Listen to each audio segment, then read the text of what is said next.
Good morning, ladies. Hi, Women at War. How are you today? It is our midweek. It's Wednesday, and we are on day 53 of our series of coming together every weekday morning and praying together to shift into our new season. And so I'm glad you're here. I pray that this series has been a blessing to you.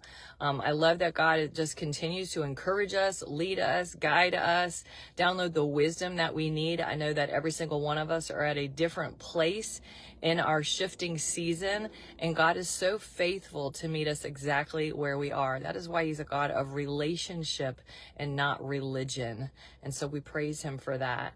And so if I haven't met you yet, my name is Sharon Restrepo, and I get the honor and privilege of leading this incredible movement called Women at War, where we come together to equip Proverbs 31 women and all their hands touch. So no matter what hat you're wearing, God has the blueprint for you to succeed in it. Doesn't mean that life is easy. It just means that you are promised the victory, and God is doing it with you. And so thanks for tuning in and joining us. If you're not a part of our member point, please join us. There's even a free level with some incredible training available to you in our basic membership. So check us out at womenatwartraining.com.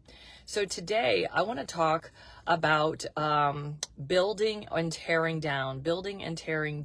And the Lord took me to this scripture this morning, and I feel led to share it in this way. And so the question today is, are you building with God or are you tearing down? Remember that we are shifting into this new season, right? There's new birth.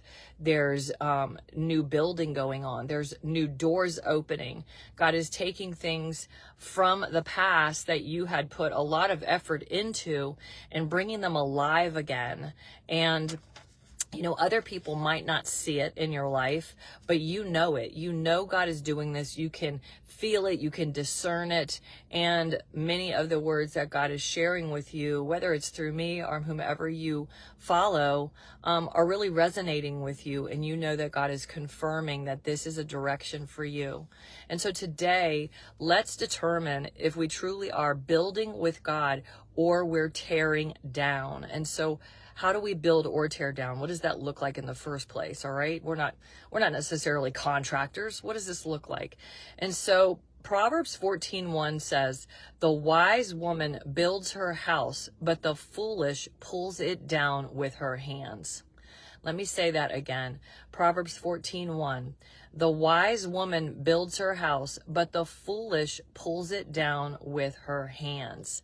And so how do we do that? How are we building and how are we pulling it down? And it's with our initial... Sorry, my connection's not that good. I'm not in my normal place today. And so we're building or we're tearing down with our words, right? Our words are powerful. This is one of the things we talk about even in the boot camp, because we walk in the authority of Christ. We walk in the authority of Christ.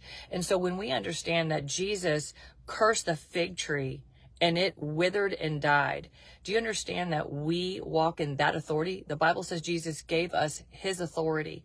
And so whether we realize it or not, we're accountable for every idle word we speak. Now, idle words don't do God's word. They don't do God's business. Idle words align with our enemy, and they tear down. And when we are rebellious enough to speak only idle words, the Bible says rebellion is as witchcraft. And so have you ever heard the term Christian witchcraft? And you're like, well, I don't know what that is, but that's not me. But listen, it's us every time we use the authority of Christ to speak wickedness. And so if we want to build our house, then we've got to speak life into it. We can't call our husband and our kids names that the Bible doesn't call them, right? That God doesn't call them. We can't confess poverty and curse words over our finances if we want them to grow and increase and be a blessing. We are speaking things that tear down our house instead of build them up. And so this is something I know, if you followed me for any length of time, you've heard me say. The Lord has told me so many times throughout the years, my children, pray one way in the morning and then speak against it all day long. They tie my hands. We are praying for God to bless our marriage, bless our kids, bless our finances, bless, right? And we're speaking life. We're speaking words to God that align with his. And, we're speaking his will. And then with our own free will, we're not walking in obedience to confess the same thing. We're confessing words that contradict God's will, contradict his words. The very prayer we just prayed, we contradict and come against it all day long. And we continue to wonder why there's no breakthrough. And so again, the wise woman builds her house, but the foolish, the one that knows the word but doesn't do it, pulls it down with her hands. Our carnal man wants to speak what we see, right? Our carnal nature walks by sight. But our spirit man that knows the word of God needs to speak through us, right? The word of God that says, in my home, we serve the Lord. For me and my house, we will serve the Lord, even when it doesn't look like it. My husband is a man of God. He's a man after God's own heart. Lord, thank you for blessing him and giving him favor with his boss, even if it's not true.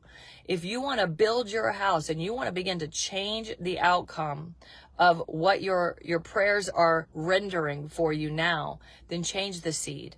Have the same seed that you're praying in the morning be the seed that you confess all day.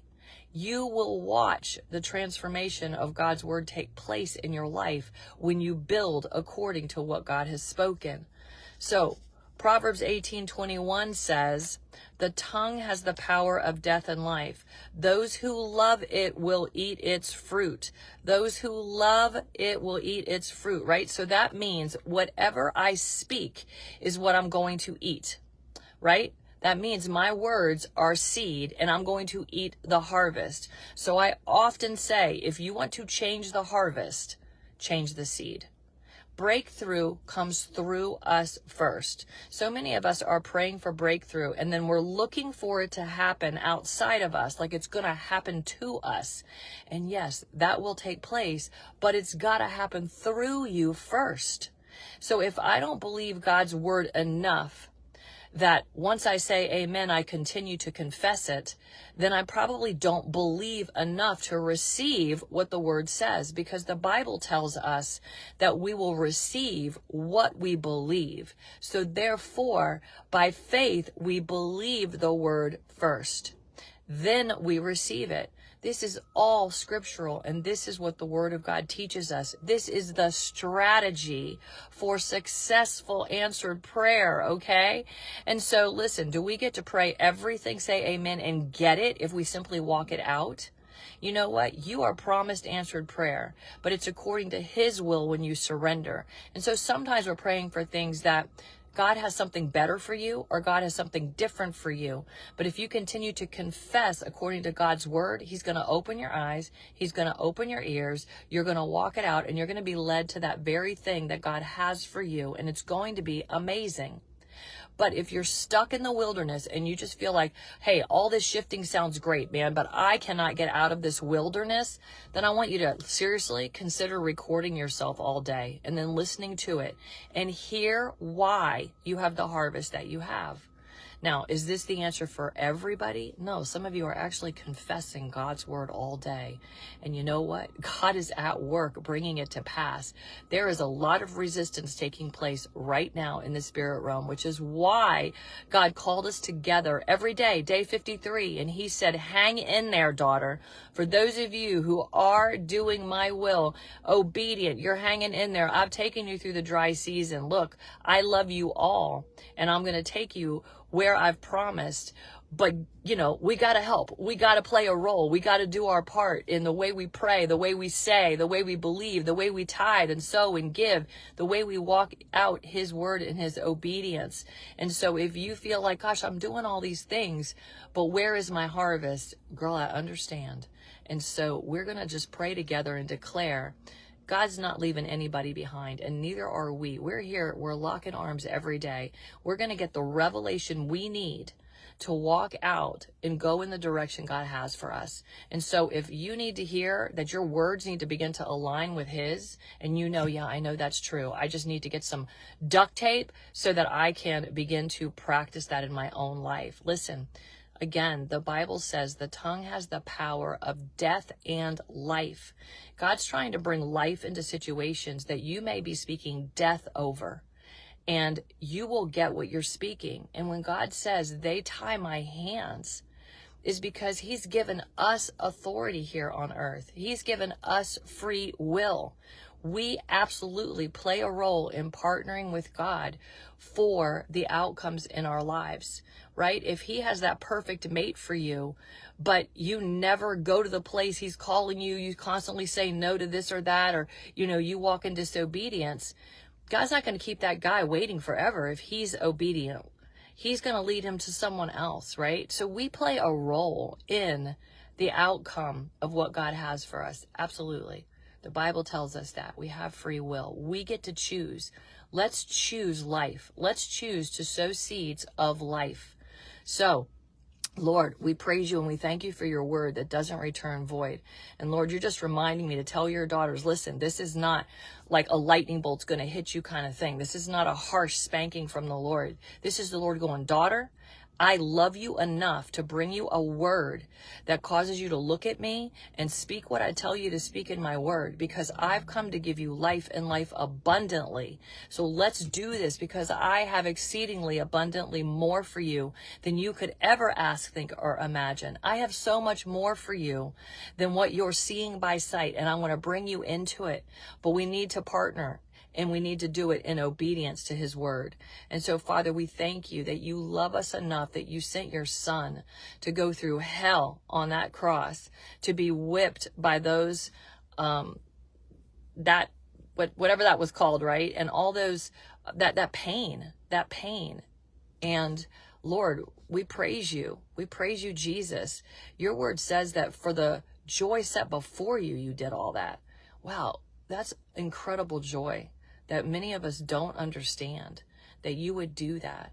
And so we praise you that you paid that huge price so that we could have the ability to come before you today, to pray, to obey your word, to expect to receive the promises your word tells us is our harvest when we do it your way. Lord, far be it for us to do it any other way but yours. We want everything that you died to give us. And so, Lord, convict us today. Holy Spirit, convict us today. Help us to recognize when we're speaking those things, Lord, that keep you from working in our lives, Lord, that keep us from walking in the fruit of what you really have for us. And we continue to walk in the harvest of what our words have been speaking. And so, Lord, I pray for the conviction for us to pray according to your will as well. So today, Lord, we say, bless our husbands, bless our families, give them eyes to see you, give them hearts to desire you, Lord. We thank you that you will bring divine appointments into their lives, Lord, because where I may have blown it with my mouth, Lord, you can still redeem, you can still intervene. Nothing's impossible for you, Lord. Help us, daughters, to be the best version of the wife that we need to be in Jesus, the mom we need to be in Jesus, the sister, the daughter, whomever it is, Lord. Help us to be the hands and feet of Jesus wearing that hat. And that means we're not nagging and bothering, and, God wouldn't do that. And the Bible says this, we are not that person. We are not the Holy Spirit. We get to pray and love them where they're at. And that includes loving them where they're at, includes speaking words of life. Great job. Thanks for doing this. You're wonderful. I appreciate you. This is how we speak. Those are seeds of life that we get to plant. And when we do that in the obedience and love of the Lord, there is an anointing on those words that makes them different to the hearer. Let's begin to do that. Lord, thank you for the conviction to speak life. Thank you for what you're doing in our households. Thank you, Lord, that we can build with you. We repent for tearing down. We repent for tearing down. We repent for idle words. We repent for sowing seeds that bring discord, division, and strife in our relationships, Lord. We thank you, Lord, for the supernatural coal to be put to our lips today, that we would speak words of life. Help us, Holy Spirit, to recognize those words and the motives of our heart before we even speak it, so that we can stop ourselves and speak life instead. And we can say, oh, but they get on my nerves. Oh, they get on my last nerve. Listen, if that's your confession, then that will continue to happen to you. This is exactly what I'm talking about. So I can't even confess all my reasons why it's okay for me to speak the way that I do. God doesn't care what my reason is. He cares that I walk it out according to his word. So I got to watch those confessions too. So Lord, help us to just hear ourselves speak today from the ears that you would give us, so that we can change that seed, Lord. You have so much for us, Father. Let what you did, Jesus, on that cross not be in vain. We receive it. We praise you, Lord. We thank you, Lord. I ask you to bless your daughters today, Lord. This is not just a today word, Lord. This is an everyday. We want to confess we are healed by your stripes. We are blessed and highly favored. We go in the love of the Lord. Thank you, Lord, that we're the apple of your eye. We are your precious daughters, Lord. Thank you for the blood of Jesus that covers us. Thank you for the mind of Christ. Lord, you did not give us a spirit of fear, but of power, love, and sound mind. And I will confess these things. I will confess only what God's word says, because of his victory on that cross, I have the victory. So, Lord, we praise you and we thank you. In Jesus' name, amen. And as a PS, ladies, when you're always speaking the idle words and the negative words, and you also say, I don't hear God, God doesn't speak to me, you cannot hear God when all you say are words that contradict his. That's just the seed that you're sowing. And so I hope I don't sound harsh today, but I love you enough to bring this to you and pray that it blesses you, because we want what God has for us. Let's not miss it because of our mouths and our tongues, okay? Have an amazing day. Ladies, we had our first boot camp session Monday night. It was phenomenal. And so after the first week, it's just too much for people to jump in later. So through Friday, you still have an opportunity to join us. It's an amazing class of ladies from all over. We don't want you to miss it. So if you feel like I missed it, please join us. Please join us. Go to womenatwarbootcamp.com. Prayerfully ask God if you should jump in. womenatwarbootcamp.com and enroll and meet us there, okay? Have an amazing day, and I'll see you tomorrow morning. God bless you.